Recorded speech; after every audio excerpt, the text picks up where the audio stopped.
Hello and happy new year. I hope your 2026 is off to an amazing start this January. I wanted to share with you guys something that is very exciting for me. I love New Year's, it's one of my favorite holidays. And I have, over the past few years, kind of developed a process that I like to do at the beginning of a new year as the year is coming to a close and we're starting a new one. And this has just been really helpful for me to kind of get some clarity and some direction going into the new year. This is kind of a collection of thoughts that I've put together after studying men like Tony Robbins and Dean Graziosi, Michael Hyatt, Brendan Burchard, several different leaders in kind of success and productivity and just different life skills and things like that. So this is something that I've kind of put together and developed and that I like to do each year.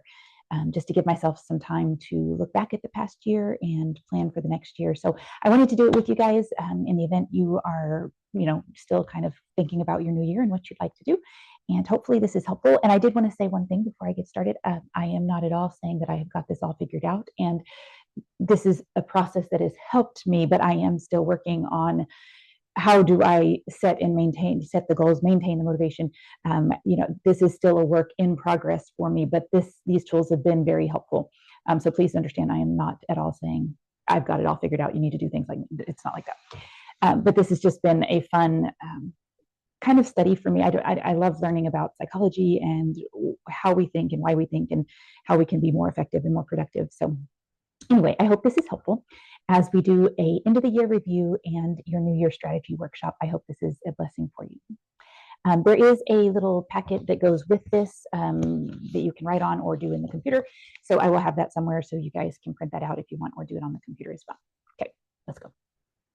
So the first thing that we do at the end of a year, as 2025 was closing, is closing, and then before we start the new year, is we do an end of the year review. So this quote here says, reflection is one of the most underrated yet powerful tools for success.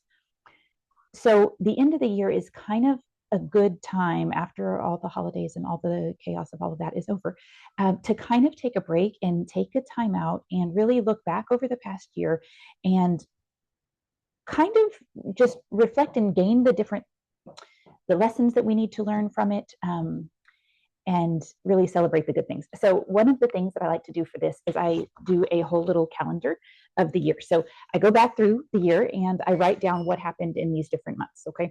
The easiest way for me to do this, oftentimes, if you ask yourself what happened last year, it can be hard to just come up with, what happened. So I found that going back through my phone, because I take tons and tons of pictures, so going back and looking at those pictures is usually a good way to do it, or going back through Facebook posts and looking at those things, that can help kind of fill in the blanks, because sometimes it's hard to remember the specifics of what you did during the year. But we go back through and we look through the year and we figure out what exactly did we do during the year.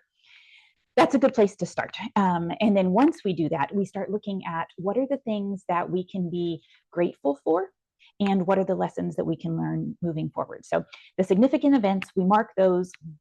What was meaningful to you. One way I've found I like to do this is when I'm taking pictures, like if we go to the zoo and I take 800 pictures, I go back through those ideally the same day, and I mark the favorites, so that I just have, a few of those. And then at the end of the year, I go back through my favorites and I make a separate album, like a 2025 album, and I copy the favorites into that album that I really want to remember, like the highlight reel of the year, right? And at that point, you can print them out and put them in a little photo album, or if you're really scrapbooky and all that, and you want to make a little scrapbook, you can do that. But that can be a fun way to just remember the highlights throughout the year of what you did. So once we do our end of the year review and we look at what were our best and our favorite moments, then we start asking ourselves, what experiences could I learn from? What am I grateful for? And what can I learn from? What lessons could I have learned, or was, God trying to teach me through that year? So we want to celebrate the things that we are grateful for. We want to remember the good times, right? So that's why pictures can be such a helpful thing with that, is, printing those pictures, putting them up somewhere where you can see them and you can remember them. And the other thing we want to think about is what lessons can we learn, but then maybe not take, not continue to carry things if there's things that were negative or, difficult or challenging throughout a year. What can we put down, right? So this idea of what's in your backpack, and you want to kind of unload and unpack your backpack of the things that you don't need anymore for going into the new year. So what lessons could you learn? Another question that's good with this is there anyone you need to forgive of the past year or yourself? for anything so that you can move forward into the new year with a clean slate and you're not holding on to stuff that is not serving you and not helpful for you, right? So we want to look at the past, look at the patterns, learn the things that we need to, and then move forward. One of the questions is, what thoughts or beliefs or patterns held me back from accomplishing more? So looking at your previous year, what did I accomplish? And then maybe why didn't I maybe meet some of my goals? Another thing that I like to do at this point is I like to go back and get my goals for the year that I wrote the previous year. So this is my 2025 goals, right? And so this one, I like to go back through and look at what were my goals? What did I want to try to accomplish this year? And how did I do on those? So this can be very, very helpful as well. I keep these over the years. And I have a file in my computer as well that has my different New Year's goals, and just being able to go back and review and see, oh yeah, I did a lot of these things, or I'm still working on that one. That can be very helpful. So looking back, and then also removing and releasing the things that are not helpful for us as we move into the new year. This quote about letting go and releasing our hurt and releasing our fear, refusing to entertain old pain. I love the idea of, what did God give me that I need to learn? What lessons do I need to learn so I don't repeat them? And then what do I need to move on from, right? And not take with me, not carry with me, as we make room for 2026. So then we start looking into the present, where we are currently and where we want to go. Sometimes you just know it's time to start something new and trust the magic of new beginnings. I love New Year's so much because it is a new beginning. It is a chance to say, wherever we are, like, we're starting here. This is the new beginning. However we got here and wherever we currently are, we're starting today and we're going this way. And we can do that. We should do that multiple times throughout the year, not just on January 1st and then, never mind. But to just give ourselves that chance to stop for a minute. Where are we? What's going on? Where are we trying to go? And kind of get ourselves collected before we move forward. Butterflies are a beautiful example of new beginnings, changing from a caterpillar, making a chrysalis, emerging a butterfly. I love butterflies. They're one of my favorite animals. This is my beautiful little amethyst butterfly. It's a little reminder that sometimes we need to, the transitions are good. Change is a good thing. Sometimes I imagine the butterflies, caterpillars maybe aren't real happy about turning into a chrysalis, but then they come out with wings and they can fly, and that's pretty cool. So being willing to see what changes are ahead of us and not being afraid of that, being willing to step into the new life and the new future that we have. So new year, fresh start. One of the first things we start thinking about is, okay, so where are we currently, right? So for GPS to work, most all of us use GPS on our phones quite often. For that to work, we need to know only two things. We need to know where we currently are, and we need to know where we're trying to go. That's the only two bits of information that they need. And so then GPS will offer some suggestions about how do you want to get there, right? So that's something that we need to think about in life is, where am I now currently? Let's be honest with ourselves. What's going on, and what's working well, and maybe what's not, what could use some improvement. And then where are we trying to go from here? And just like with GPS, sometimes there's multiple different paths or ways that we could choose to go. So what would be the best way for me to move forward to reach my goals? One of the things we like to think about is, if this new year is a blank canvas, this is your future, this is your new year, what would you like to see by the end of this year? So at the end of 2026 in December, and you look back, what are the events that you want to really make sure have happened in your year? So really starting to get clear on, what are some things that are important to me? And we'll talk more about vision boards in a little bit, or just the idea of getting yourself, reminding yourself of these things, but getting clear on and using your imagination a little bit. Like, if you were to say, man, that was an amazing year, this was such a great year, these things happened and it was so great, what would those things be, right? Not just I survived, but like, what would make this year amazing? And think about what you would put on that canvas of your new year. Now, a lot of people make New Year's resolutions, and they can sound very similar, and they sometimes sound very similar multiple years in a row. So they make the same resolution over and over and over. One of the reasons for that is because sometimes resolutions can be very vague, and our brain doesn't really know what to do with vague, and so nothing happens. So like some of these examples here, get fit or be healthy. That's a great idea, but we need to be a little bit more specific. Like, what do we mean about fit? What do we mean about healthy? Is it a targeted weight? Is it I can run a mile in a certain amount of time? Like, what is your specific goal, right? Take a trip is great. It's a good start, but like, where do you want to go? When do you want to go? How long are we going to be there? Improve myself. That's very vague. Like specifically, that's great, but like specifically, what do we want to improve? How are we going to do that? Right. So being able to find those goals that are important to us, but then get a little bit more specific can help very much, right? Lose weight, save money.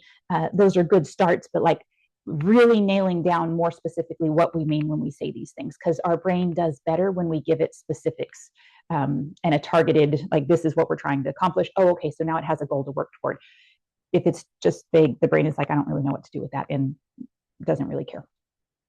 I love this example of this person's individual goals for the past 4 years. And if you read through them, they're all the same goals, but they've only been tweaked a little bit, like lose more weight again, get fit next year, give up alcohol and cigarette. Let's just change that to drink less. Stand up to your boss. Let's just find a new job because that didn't work. Try to be nicer to the ex-wife. So things were, drama there. Sort out junk in shed or life. So looking at the progression of those 6 goals over 4 years, we want to see progress, right, in these goals. We don't want to be just repeating the same things and not really feeling like we're moving forward. So typically when it comes to resolutions and we start thinking about this new year, what do I want to do? Oftentimes it basically is, I need to do less of this thing and more of that thing, right? It's life is a balance and there's balances in everything, but like, what are we trying to do less of, do more of? So that's a really easy way to start breaking down, how do we want to think about this, right, moving forward? When we look at goals, it's good to consider multiple areas. A lot of times with New Year's, people go straight to physical, like what do they want to accomplish physically, the weight or whatever. And health is definitely high on the list of things that we need to be concerned about. We need to put emphasis into. That is very important. But in addition to physical health, we need to be thinking also about our emotional health. How are we doing? How are we coping? How are we handling stress? Our relationships. How are our relationships with our family, with our friends, with our coworkers? Where are we spiritually? How are we connecting with God or with our source, with our creator? Thinking through these things and these different categories and how could we make this better? This is a really good start. How's your home life? How's your career? How's your job going? How are your finances? Do you want to be saving more money? Do you want to be working on a budget? What could we do better in these different categories? Learning, what books did you read? What books would you like to read? Or audiobooks or podcast or however you consume information. How are you bettering yourself with the information that you're choosing to consume?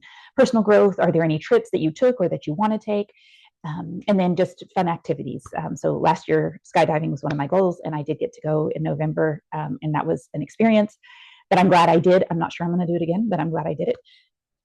We did it. I did twice that day, back to back, once with a friend and once with Nathan. So it was an adventure. And I think that those are good, but that was one of my goals. And it had actually been one of my goals for, I think, 2 years. It had been on my list for like 2 years. So I got it done last year. But any kind of things that are significant to you that you really want to see progress in. So we look at these different categories, right? And so in our little workbook here, it has these different categories written out, and you just kind of want to think about, in these categories, is there any improvement that I would like to see? Write that down. And then we're going to look at making SMART goals. So SMART is the acronym that they use to help make your goals a little bit more specific so that they make a little bit more sense to your brain and you're able to make more progress. So the S stands for specific. So clearly identify the goals. So not just save money, but like, how much money are we trying to save specifically, right? Measurable. Define the goal in measurable terms. Target weight of whatever, that's measurable. That's a number. That's very specific, right? Be able to run a mile in this amount of time. That's very specific. Attainable. We want to choose goals that we could actually accomplish. If we say something that is too big, so we want to be challenged. We want our goals to be challenging, but we don't want to be like, that's ridiculous, because your brain's going to be like, that's not even going to happen. So like, I would not say, I want to go win the Olympics, because that's not probably attainable for me at this current point in my life. And also it's not really interesting to me. So I would say something that's a little bit more attainable and that sounds more like something that my brain could be like, okay, we'll work on that. Relevant. Make sure this is important to you. It's one thing to set goals, but if you're setting goals that you don't care about, you really have no intention of, focusing on that, let's not bother with those. Set goals that are important to you, that are significant, that are meaningful, that you actually would be motivated to work on throughout the year. And then time bound, we want to give ourselves deadlines. Deadlines help our brain stay focused when it's just like, let's go be healthy. when? Next year, 5 years from now? Like, when are we going to do that? So giving yourself that deadline can be very, very helpful. So I want to lose, 5 pounds by May. I want to be able to run, this far. I specifically by a certain time. So what do you want to accomplish by when? So what we're going to do, once we kind of think through all those different areas and we write out kind of some of our goals, we want to go back and we want to really look at our priorities and like pick the things that are most important to us that we really want to focus on. It's going to be challenging if we want to do, here's 25 New Year's resolutions that I have in all these different areas. That's good, but that might be a little bit much and a little bit hard to focus on. So go back through those and kind of pick what are the most important 3 to 5 that you really want to focus on for this year. That can help our brain to stay focused and be moving forward and making progress, as opposed to I'm trying to do all these things, and so I'm not actually making much progress in any of them. So the next thing we want to think about, once we have our 3 to 5 goals that we're going to really focus on, is the motivation behind those goals. Why is this important to me now, at this point in my life? Why is this important?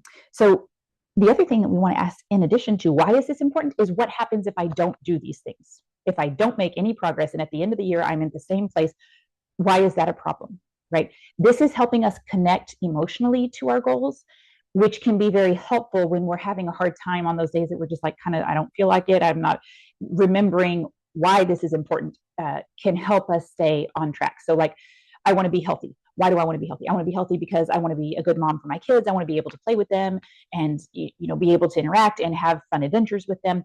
That's important to me. And also I want to feel good in life. Like, right. I want to feel good and be healthy and feel healthy. And so this is important to me. And so understanding why, and then also what would happen if I don't focus on that and that's not a priority. If I'm not able to go, play with the kids, if I don't have any energy, why does that bother me, right? That can help us to connect with our motivation. Next thing we want to ask is how. How do we want to specifically accomplish these 3 to 5 goals? So what is our strategy? What is our plan? At this point, it can be helpful to ask, do you need any help in accomplishing these things? Sometimes it's just a matter of, I just need to do the things. So like for me, I like to collect exercise things, right? So I have a collection of multiple different exercise programs that I bought on my phone, nutrition books, recipe books, little exercise, tools and everything. I have all the things, but I just need to be more consistent about using those on a regular basis, right? I don't need any more tools. I just need to be consistent. But sometimes you may need some outside help, right? So you may need to hire a coach.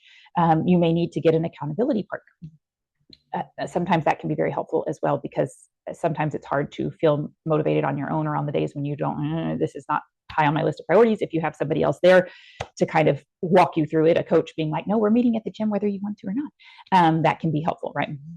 So the how are you planning to accomplish this? Do you need more resources? Do you need to, buy something to help you with this? Do you need a recipe book? Do you need exercise equipment? Do you just need the motivation and the consistency? Do you need the coach? Like, what do you need? And then when do you want to work on these things? If we don't put things in our calendar and in our schedule and we just like wait for them to happen, they often won't. So having a way to schedule them and being like, no, I'm going to work out at this time on these days, put it in your phone. Like, you're making a commitment to yourself, and this is what I'm doing, right? It's on the schedule. If we don't schedule what's important to us, sometimes it just doesn't get done, right? It just gets kind of moved around, or it just, oh yeah, that just never happened. So when do you want to do these things? Think through your weekly schedule and when you want to focus on these goals. And then the fun one, how do you want to celebrate when you start reaching those milestones? One of the important things to remember is that some goals are big goals and it may take you a little while to get there. So it's good to kind of break those goals down into like some significant milestones, right? And then you can celebrate those along the way. And then when you reach your big goal, then you can do, whatever the big celebration is. But tracking your progress and celebrating those milestones can be very important. Last year, when I was writing out my goals and I had my 4 goals, and at the back side of the page, it says, how do you want to celebrate? And so on all of my celebrations were going to be a vacation to a pretty beach, a vacation to a pretty beach, all of them. So anyway, apparently I was having some withdrawal and needed to go to the beach last year. So I thought that was fun. That was all of my celebrations. So how do you want to celebrate? And then let's talk about habits. So habits are basically choices that we make on such a regular basis that they then become autopilot and we don't even think about it anymore. You wake up and you get a drink of what? You wake up and you put on what clothes do you just naturally kind of stumble into? These are decisions that we no longer give thought to because it's just something that we do so often, right? One of the things we can do if we're trying to change our habits, because habits are changeable, we can switch that autopilot up, is to recognize what are our patterns and our triggers. Like, why do we do certain habits, right? So if there's like things that you want to do less of, why are you doing those things? What's causing you to do those things? Are you tired? Are you stressed? Are you hungry? Are you angry? Are you lonely? Like what in those, that HALT acronym, hungry, angry, lonely, tired, oftentimes those moments when we're feeling those emotions can be when we are weaker and when we go to things that maybe we shouldn't. So learning to recognize our patterns. Oh, I'm consistently doing this because at this time I feel a certain way. Recognizing that and the triggers. Why are you turning to that? So that you can then address the actual problem and not just the habit, right? Then planning an alternative. So when I'm feeling those ways or I'm having a rough day, and I usually would go to this, what would be an alternative to that? So if you're trying to drink less, there are alternatives to wine, little products out there, drinks out there that are alternatives in addition to water. Obviously, we all need more water. So planning your alternative and having another option that you can go to if you tend to go to chocolate or sugar or sweets when you're having a rough day. What would be an alternative that you could go to and kind of make that more available and the chocolate less available? And then tracking our progress, being able to look and see over time, how am I doing? That can be very helpful too. I love the fitness apps, Map My Run and whatever, and you can track where you've gone and how far you've gone and how fast you've gone. And like, that's just fun. And then to go back over the months and see, oh yeah, I am making progress. I'm going faster, or I've, walked this many miles. Tracking the progress can be helpful and motivating as well. Let's look at some common obstacles and some reasons why sometimes we don't make progress. So oftentimes, let me see if I can move this little thing without changing it. Is it right there? Yeah, okay. First one is time. We're busy, life is busy. So again, if we don't find time in our schedule to add these things, these activities that we want to do, it's very easy just to fill up the days and not put the effort toward the goals that we need to. So the other thing we can do is we can look at our schedule and figure out, where do I have extra time? Because oftentimes we have free time in bits and pieces throughout the day. We just may not be using it real constructively. So where can I redeem or invest some extra time that maybe I'm just wasting? Or what can be eliminated? What am I doing that I don't really have to do, or that I could do differently? What could I delegate and have somebody else do? Maybe, I don't like, spending hours cleaning house. If I hire somebody to come help clean house and I get it done faster, then I have now extra time, right? I didn't have to spend all the time cleaning. So looking at ways you can delegate or kind of automate, use tools that are helpful. One of the other things that I've loved, like with HEB groceries, like I don't want to go spend 2 hours getting groceries. Doing the curbside order it on your app, go pick it up, go put it up, like we're done. So how can you save time so that you have more time to invest in the things that you want to? Sometimes money can be an obstacle. If we don't have a budget for whatever we're trying to accomplish, again, looking at our budget and where is the money going, because oftentimes there's little things that we could probably tweak if something is important to us, more here, less here. Looking at that can be helpful. Fear is a very common obstacle. Fear can be both a good thing and a bad thing. Good fear helps to protect us from, doing something that might be unsafe. But bad fear can shut us down to where we don't try anything. We're not going to do it. We're just not even going to give it a shot. So learning to ask yourself, what am I afraid of about this particular goal? Or why am I hesitant to move forward? What's the fear here? Is this a reasonable fear? Is this a helpful fear? Not all fears are helpful. So learning to identify, this is not really a helpful fear. I should move forward anyway. And you can do things even when you're scared. Skydiving was a do it even when you're scared. Like there's some nervousness there, but you do it anyway. And then the cool thing is, when you do something you're afraid of, once you do it, the fear leaves. It just kind of evaporates and it's gone. And now it's not such a big and scary thing. So in your mind, oftentimes we build up this thing as like, oh my gosh, this is going to be a horrible thing. A lot of people are afraid of public speaking, maybe putting videos on social media, starting a business. There can be fear, but when we start actually doing the thing, it loses its scariness. So making yourself move forward anyway. Self-doubt, the voices that we have inside of our head, will prevent us from doing things sometimes that are not good. So we have two different voices in our mind, right? We have the voice that is programmed to keep us safe and to look for, here's all the ways that that could be a problem, and you don't need to do that, and who are you to do, and this voice can be kind of negative sometimes. And then we have the voice that says, this is important to me, this is a goal, I want to move forward with this would be really neat, I am capable of doing this, I am confident. So we can choose which of those voices we listen to, and the more we choose to listen to the positive voice, the less impact and influence the negative voice will have. Our brain tends to operate kind of like in tracks, like train tracks, right? And we can create new pathways for thoughts. But if we are consistently telling ourselves negative things about why we can't do something, our brain will just kind of get into that habit and into that pattern. And it can be somewhat difficult to get out of that and to get into something else. So being aware of, how am I thinking about myself? How am I thinking about the situation? Is this helpful for me? Do I need to change my mindset first before I change the situation? Because so much of life starts in our mind and then is reality. So self-doubt, distractions, that's huge. Obviously, there's so many things happening all the time in life. Life is noisy. There's a lot going on. It's very easy to get distracted. So figuring out how we can help minimize those and bring our focus back when the different things come up, and little sparkly things like, do I need to, no, I don't actually need to do that, like, let's come back and let's focus. And again, being aware of, how is your mind, where is your mind going, and can we bring it back to where we need to be. And another obstacle often can be trying to do things by ourselves, especially because sometimes motivation gets challenging.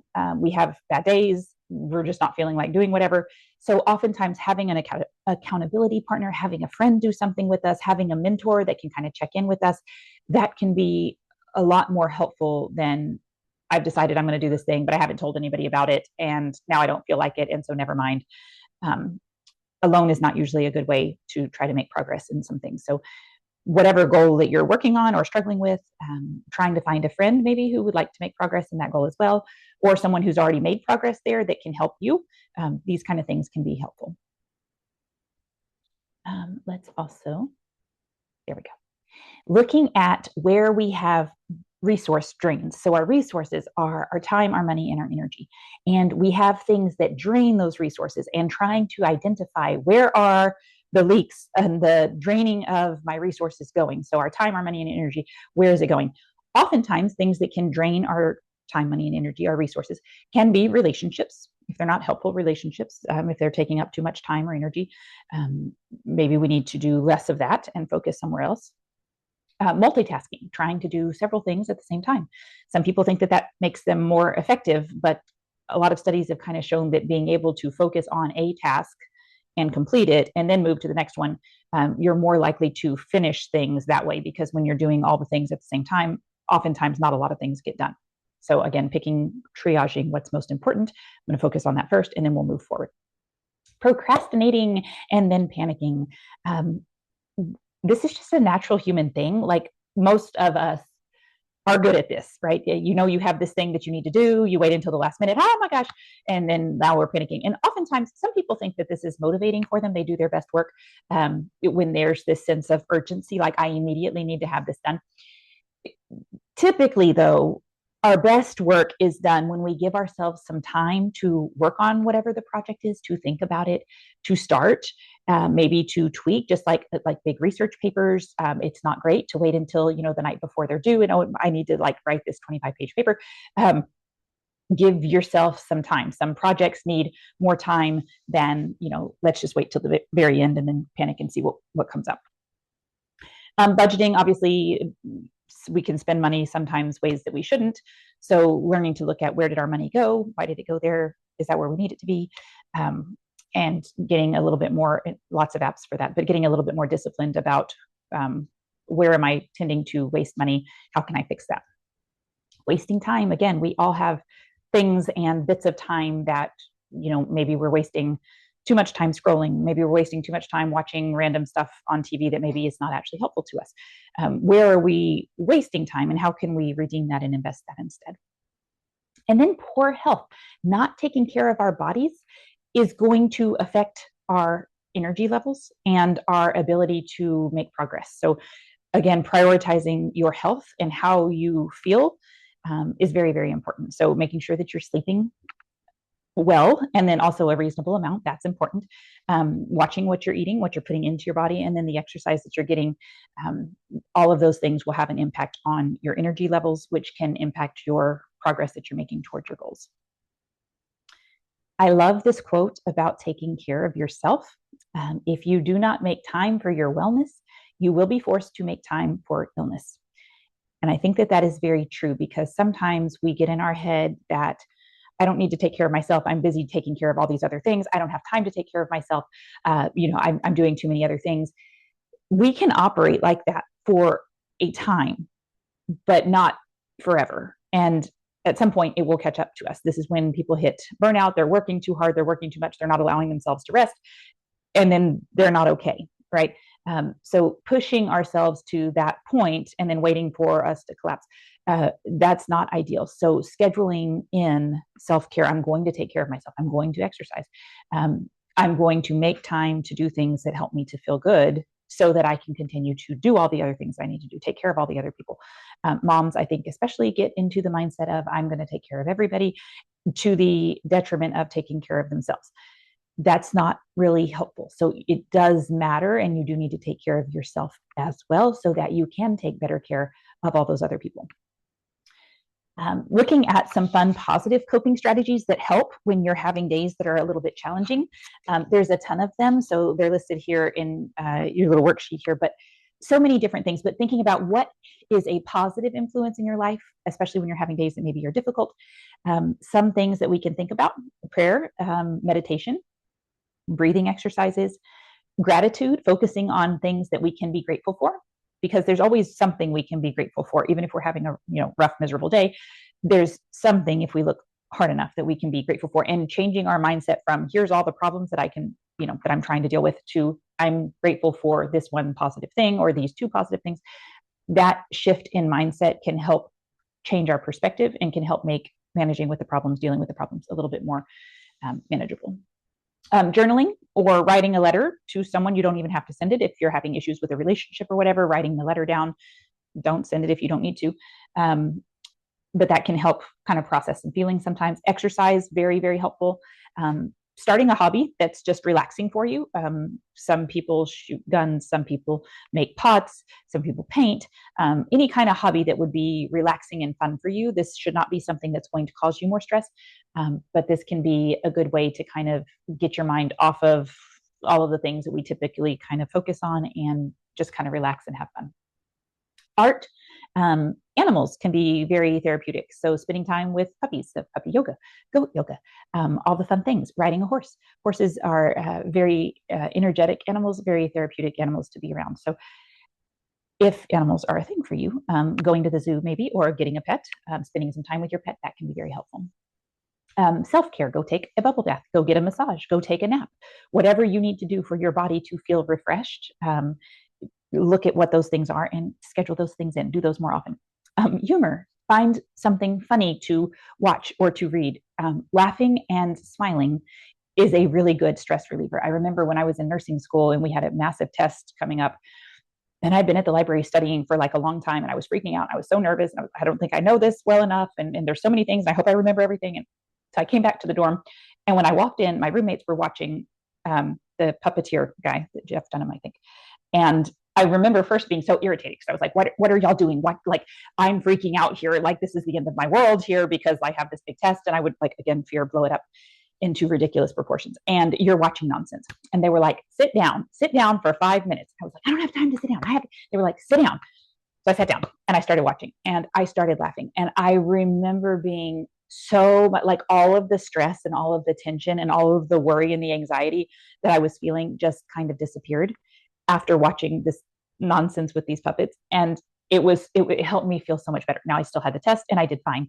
But it just helped change my perspective so much. So finding something fun and funny to do, to watch, play a crazy game, watch a movie, those kind of things can be good. Spend some time with a good friend, go to coffee, go to lunch, go on a walk, kind of talk about that. That can be very helpful. Listening to music or learning how to play music. If you're into playing instruments, that can be a good hobby as well. But music can be, depending on what kind of music we're choosing to listen to, but that can be a way to help calm us down. Find something to clean. We tend to feel better when we are in clean spaces. When we are in spaces that are cluttered or messy or whatever, that tends to have a subconscious impact on how we feel when we're in the space. So find something and clean it. Wash the dishes, take a shower, vacuum the house, like whatever it is, but you'll feel better. Even just simple thing, make your bed look nice. Get yourself dressed. Those kind of things will have a positive impact on your mind. Read or go to the library, find a good book. Go out in nature. Spending time in nature can be very, very positive. You can go hiking, fishing, go walk on the beach, go plant a garden, go make a flower bed. But connecting with nature can be very, very healing for us. I think we don't do that as often as we should. Find something nice to do for somebody else. Sometimes when we get so focused on all of my issues, that can kind of cause a negative downward spiral. So look for somebody who needs some encouragement and go do something nice for them. Mow a yard, bake cookies, whatever you can do, just call them and check on them. Getting ourselves outside of thinking about only our issues and how can I be a blessing for somebody else, that can be very beneficial. It blesses them and it blesses you as well. Go do something new. Go have an adventure. Try a new restaurant. Try a new recipe. Share it with somebody. And then obviously therapy, counseling can be very, very helpful when we're having issues, especially if we have like reoccurring patterns in our life that we're having a hard time, like we're just spinning our wheels in the mud here. We're not making any progress on this particular issue. Sometimes that can be because we've done all we can do in our current mental state. We don't know what the other options would be. So therapy and counseling can be very helpful to change our perspective, see something from a different way, and maybe try some alternatives that we haven't thought about. So I highly recommend therapy. I think that every adult and a lot of teenagers should have a therapist just to talk about and process things with, because life is crazy enough that there's enough to talk about. It's a good thing. And then we want to look at what are your negative coping strategies? What things do you go to when you feel like you're drowning and you're having a bad day? Some people go to alcohol, substances, trying to numb or trying to escape. Oftentimes, I don't want to feel anything. I want to run away. Those may feel helpful for a short time in the moment, but they don't usually have a long-term positive impact on your life. They don't usually fix whatever the problem is you're trying to run away from. When you come back to it, the problem is still there. So looking at what would be a more helpful way of coping, and then often with substances, especially, the addictions that can come, that can have a negative impact on a lot of things in your life, your health, your relationships, possibly your job. So looking carefully at what are you choosing to run to when you're having days that are challenging, and is this choice actually helpful for you, or should you maybe find a different thing that you can do when you're having a rough day? Griping and focusing on all the problems and talking about all the problems, that usually is not helpful. So if you have a friend that's very negative or an influence in your life that's very negative, and there's just some people that are just toxic, and they just, all the stuff inside of them is just all the negative and all the problems and all the bad things, that kind of energy tends to be contagious. So try to find people that are more positive, that say things more positively, that try to think more positively, and are less of that negative, toxic, draining energy, because that will tend to have an impact on us. So not all the griping. Look for positive influences. Procrastination, again, not a helpful strategy depending on what it is, what project you're working on. Waiting to the last minute and panicking, not a great thing. Denial, pretending like something isn't happening when it really is, and we do need to kind of address it. That's not usually helpful. Sometimes easier, but not helpful. Wasting time, we turn to scrolling, or I'm just going to watch this movie. I'm not going to go do what I know I need to be doing. This can be a coping strategy, but it's not necessarily helpful, right? We could be doing something, that's going to move us closer to our goals in life, and help us have a more positive day, but we choose to, just sit here and, or just lay on the couch and watch a movie when we could be up exercising or whatever. So looking at where we're wasting time. And then sometimes shopping can be a negative coping strategy. Sometimes it can be a positive coping strategy. So looking at, again, how are you choosing to spend your time and your money, but not going into ridiculous debt and thinking that if you buy something because you're having a bad day, that's going to help the day feel better. It doesn't. It might for a little while, but like if you're going broke, that's not helpful in the long term. So looking at that, and trying to find more of those positive coping strategies. I love this picture about this little girl choosing joy. And it's important to remember in life that it's never going to be perfect. We're never going to be like, this day has been absolutely perfect. Nothing is wrong. Everything is amazing. We're not going to have days like that. That's not typically how life is here on earth. But there are going to be good things in life, and we can choose to focus on those good things and to enjoy and celebrate those good things. We don't have to focus on all of that and all the problems. So that is a choice that we get to make, even when the days are stressful, even when there are problems. I'm not saying be in denial and like nothing bad is happening. No, we still do need to address those things, but we can choose to focus and to maintain a positive attitude, to look for ways that we can choose joy and find joy as opposed to all the bad things all the time. So let's talk about maintaining motivation. To me, this is helpful because it's very easy in New Year's or a new beginning, and we get all these ideas and we get very excited about, I'm going to do all these things. It's going to be amazing. And then a few days in or a few weeks in, we kind of start hitting these walls and we're not making progress like we wanted to. Actually, they have what is it? National Quitters Day, I think. It's like the second Friday of the new year. So it was January 9th this year, National Quitters Day. So all the people who made these, great resolutions, they managed to make it to the second Friday, and then usually they kind of falter. So how can we maintain motivation and keep moving forward with our goals? So we talked about prioritizing, picking the things that are most important, not 25, but like top 3 to 5, and scheduling them, putting them on your schedule. When we have them and we see them on our schedule, yes, I need to do that. I was planning to do that. It's part of my schedule now. That can help keep us focused. Make it fun and easy or hard and annoying. So if it's something we're trying to do more of, make it fun and easy. How can we make this more enjoyable? If it's something we're trying to do less of, how can we make this hard and annoying so that we're less likely to do this thing, right? So fun and easy, if you want to work out more, what would make that fun? You can choose a fun exercise class, take a dance class, go running, find a friend who goes running. What would make exercising more fun for you? Go get some cute workout clothes, because that will be more fun once you have some cute little outfits. Again, we're not shopping therapy, but if that will help, make it fun and easy. I remember for a little while I was trying to do my workout as soon as I got up, like first thing in the morning. And the easiest way for me to actually make sure I got that done was the night before, get my shoes, put them in the bathroom, get my outfit, put it in get everything ready. So in the morning when I got up, stumble in the bathroom and here's all of my things. And so put it on and go outside, like within the first 5 to 10 minutes of being awake.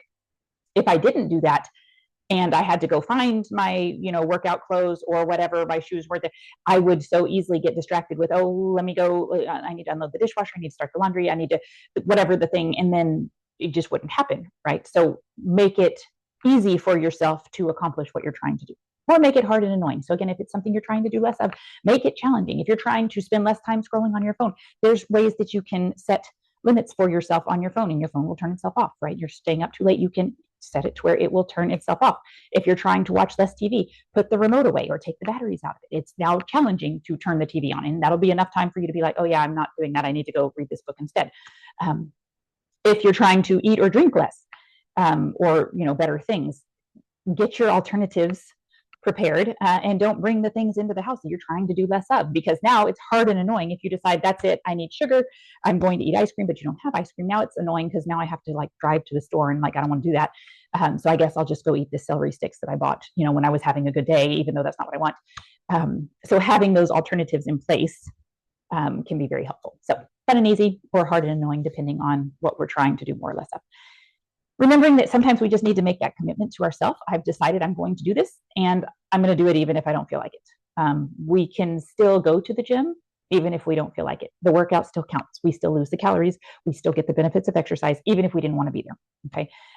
This is very similar to having a job, right? When we have a job and we work somewhere, we oftentimes get ourselves to work and do the job that we need to do because it's important for us to be paid, right? So that's a commitment that we have made to our employer, and we make ourselves do it even if we don't want to. So having that same level of commitment to yourself, I've committed to these goals. These goals are important to me. I'm going to do it even if I don't feel like it. Can be very helpful. Being patient with yourself and remembering if you have one bad day and you get off track, or you don't make much progress, or you kind of things didn't go according to plan, it can be very easy to be like, oh, well, that didn't work, and now I'm not even going to try. Remembering that was a rough day, but we're going to do it better tomorrow. We're going to try again, right? We're going to get back on track. It is okay to have a rough day or to fall off track or to kind of, get a little distracted, but you can bring yourself back and start over. Keeping your goals visible can be very, very helpful. That's why vision boards, people make vision boards often at the beginning of the year where they put the things that they want to actually see in front of them so that they see it on a regular basis. This can be very, very helpful. I also love sticking Post-it notes that are encouraging or whatever around the house where I'm going to be a lot, in the bathroom, in the kitchen, so that I can continue to remember these things that are important to me, right? Choosing positive influences, accountability partners, we talked about that, mentors, these kind of things that will help you stay on track on the days that you're having a hard time. Celebrating your little wins, so tracking your progress and celebrating when you are making and hitting those milestone goals, even if it's not the great big goal, but we are making progress. Celebrate that. That's important. And then again, remembering and reminding yourself why this is important and what happens if I don't do these things, right? That can be often very beneficial when we're having the days where we're like, I don't care, I'm not doing anything. Why is this important? Oh yeah, that actually is important. I am going to get up and do the thing. How we can change our mental state from, we all have days where we just feel yuck and like the brain is just not like it's just challenging. But there are some things that we can do to get ourselves into a different mental state. Oftentimes physical activity is a really good way to get your brain out of a rut and out of I'm not having a good day. Do something active, go do jumping jacks, go for a run. Turn on some music and dance. Dancing is a tremendously helpful stress reliever, and it will change your mental status, your mental state. Move your body around. Again, remembering to remind yourself why these goals are important. This does matter to me. Even if I don't feel like it, even if I'm having a yuck day, still this is important. And then giving yourself a fun motivator. This is helpful for me oftentimes when I'm like, I don't want to clean house. I just cleaned house. Now I have to clean house again. Giving yourself a fun thing. Okay, after you clean house, you can go out for lunch, or you can go, do whatever the fun thing is. And so giving yours, sometimes, usually for me, it's like you can go to the beach after you've cleaned the house. Okay, so now I'm motivated to get that done so I can go do the fun thing. So finding those fun little motivators can help kind of keep ourselves on track and moving forward. And then just that idea of do it anyway, even if we don't feel like it, even if we're having a day. Getting yourself going sometimes is the hardest part, but it's the best part. And then once we're doing the things that we know we need to do, oftentimes our mental status will change, our mental state will change. Dragging ourselves to the gym, even if you don't want to be there, and like there's so many other things, and like, when you get there and you start working out, you're like, yeah, actually, you know what, I do feel better. So sometimes remembering that our brain, our higher brain, our intelligence gets to choose, even when our emotions aren't necessarily lining up. And oftentimes they will kind of catch up when they're like, okay, we're doing this thing. Okay, now I'm gonna try to feel happier about it. That can be helpful. So important things to think about and to be aware of how you're thinking and how that's impacting what you're choosing to do, the choices that you're making, right? The mindset is so important. So what's going on in your mind? How is that impacting how you feel, what you're choosing to do? How can we change that if we're having negative results about how we're feeling or what we're doing? How can we change our mental state so that we make better decisions? I love just the idea of affirmations and the inner voice that is going on that you're listening to, right? Choosing to think positive things. I'm confident, I'm strong, I'm a leader, I'm a problem solver. My challenges are helping me grow. I don't quit trying. Today I'm choosing to be positive, reminding yourself, saying these things, saying them out loud to the mirror. Talk to yourself and tell yourself these things, even when maybe you're not feeling all of these things. Say it, because when our brain hears it, it starts thinking, okay, yeah, this is it, it believes, right? Say it out loud to yourself. Say it with confidence. Say it like you mean it.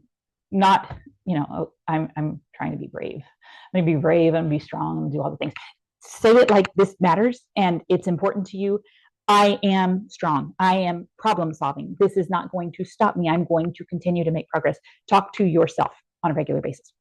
I will do my best. I am creative, unique. I release stress. I welcome peace.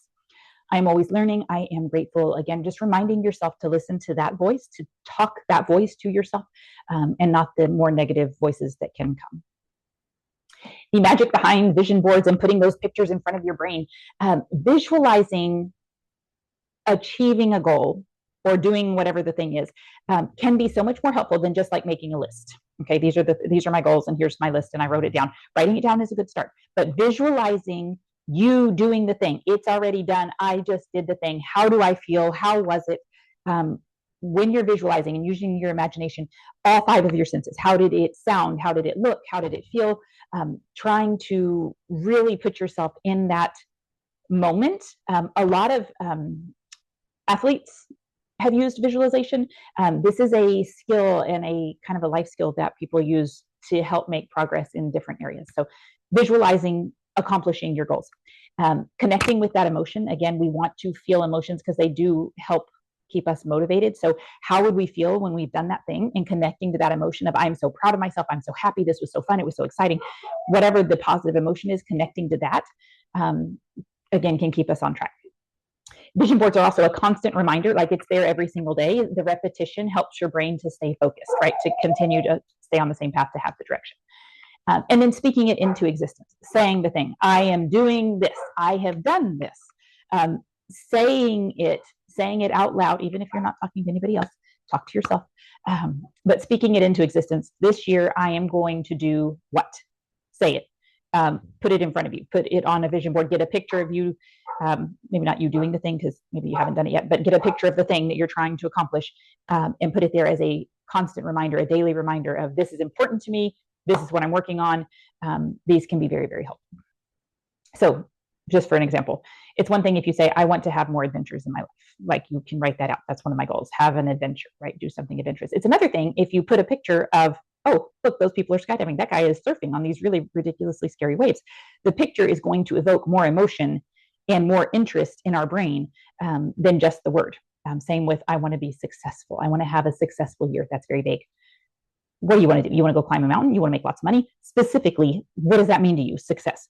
And how would that look? And then put the picture there so that you can be reminded and see it a lot. Vehicle. I need a new car. That's kind of vague, right? I'm going to try to buy one of these cars, or this would be my dream car. Like, what specifically are you aiming for, or would you like to see happen? Put that there because that's going to help your brain move forward and make progress on that. Oh, vacation. It's one thing to just write on your, just write it down. The word, seeing the word is not really motivating, but seeing a picture like this, oh, I want to go there. I want to be there. And then again, visualizing yourself. If I was on that beach, where would I be? How would it feel? How would it sound? What would I hear? What would I feel? Would it be windy? Would the water be cold? Would it be warm? Visualizing yourself in whatever the picture is frequently helps get your brain on track and focused as like, okay, that's what I'm trying to do. That's where I'm trying to go. I remember.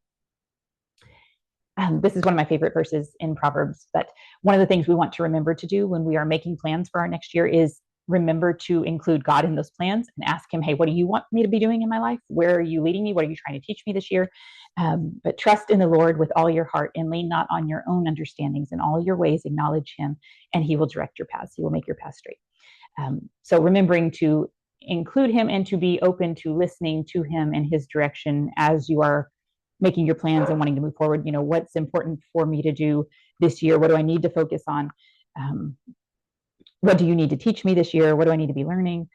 All of these are good questions to ask him as well, in addition to just asking yourself, because obviously his ways are higher than ours. He knows us better than we know ourselves, and he loves us and he wants to see good things happen in our lives. So very helpful as well.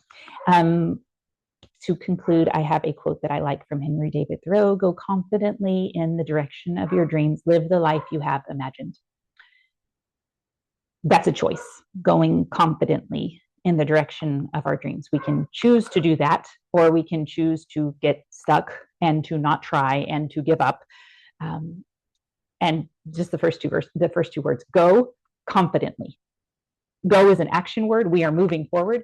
Confidently is an adjective. How are we doing that? Adjective, adverb. No, it's an adverb. It's explaining how we're going. It's an adverb. How are we doing it? We're doing it confidently. We're not just going, but we're going. We're going forward. We're doing this, committing and making progress. Go confidently in the direction of your dreams. Live the life you have imagined. So it's not helpful for us if we imagine and come up with all of the things that we'd like to do, but don't connect the dots, right? Like the GPS, this is where we are, this is where I want to be, but I'm not gonna make it, this is where I want to be. Go confidently in that direction, right? What do I need to do? What are my steps in the meantime, like the milestones to get me there? What are they? Where's my map? What's my strategy? And then start going confidently in that direction. So anyway, I hope this was helpful. To me, some of these ideas are very motivating and just the idea of starting a new year, starting a new thing, looking at where you want to be at the end of the year, what you want to accomplish, and just seeing how amazing life can be when we commit and we decide that we are going to actually go confidently, as opposed to let's just see what happens. That energy and that commitment level of I'm doing this and let's see and let's make it amazing can be very, very helpful. So I hope you have a wonderful new year and we'll talk soon.